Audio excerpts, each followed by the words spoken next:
kabur aja dulu ke Jerman. Di sini kamu nggak akan kelaparan dan kesejahteraan pasti terjamin.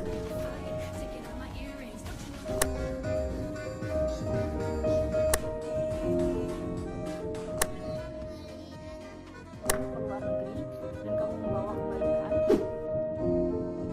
Untuk meningkatkan kualitas hidup, jumlah warga negara Indonesia yang tinggal di luar negeri pada tahun 2024 berjumlah 4,6 juta orang dengan sebaran di 6 benua.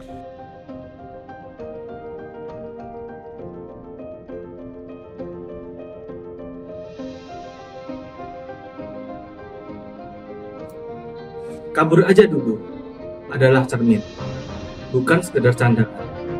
Tagar ini muncul bukan tanpa sebab.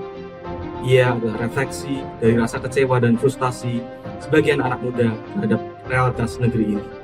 Tapi justru karena itu, kita perlu menjadikannya alarm nasionalisme, bukan ditanggapi dengan marah, tapi dengan introspeksi bersama.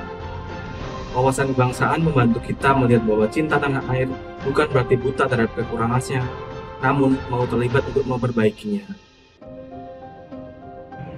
Nasionalisme tidak berarti bertahan di negara, tapi berkontribusi untuk negara. Banyak orang yang bilang kalau cinta tanah air, kenapa pengen pindah ke luar negeri? Padahal nasionalisme bukan sekadar soal tinggal di mana, tapi apa kontribusinya dan kemana hati kita berpihak.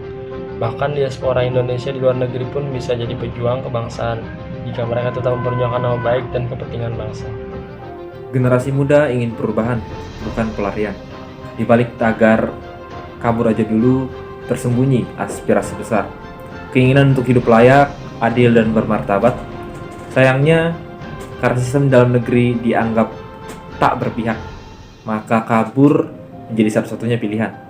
Tapi justru disinilah wawasan kebangsaan dibutuhkan, agar anak muda tidak hanya ingin kabur, tapi juga ingin mengubah keadaan dari dalam.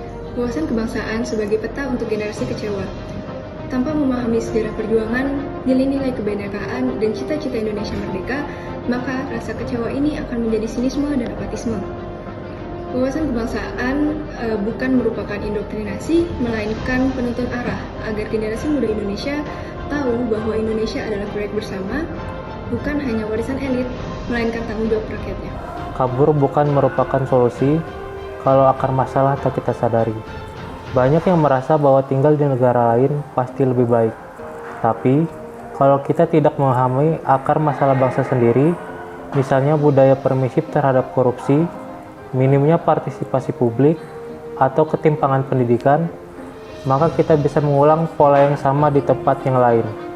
Wawasan kebangsaan melatih kita menganalisis, bukan hanya melarikan diri. Reaksi terhadap tren yang lagi viral, hashtag kabur aja dulu, tidak harus diresponi dengan nasionalisme yang sempit atau dengan reaksi yang berlebihan. Sebaliknya, ini kesempatan kita untuk memperkuat narasi bahwa bela negara bisa dilakukan lewat pendidikan, karya, dan kritik yang membangun. Wawasan kebangsaan membantu kita untuk membedakan mana kritik yang membangun dan mana yang hanya sekedar membakar frustasi. Membangun dari dalam negeri adalah bentuk tertinggi nasionalisme. Bayangkan jika semua orang baik kabur dari negeri ini, siapa yang tersisa untuk memperbaikinya? Justru karena kita tahu banyak yang salah, maka kita dipanggil untuk ambil bagian dalam solusi. Tidak harus jadi pejabat atau politisi, tapi bisa dimulai dari cara kita hidup, bekerja, dan bersikap. Wawasan kebangsaan mengingatkan bahwa Indonesia belum selesai dibangun, dan kamu adalah bagian dari arsiteknya.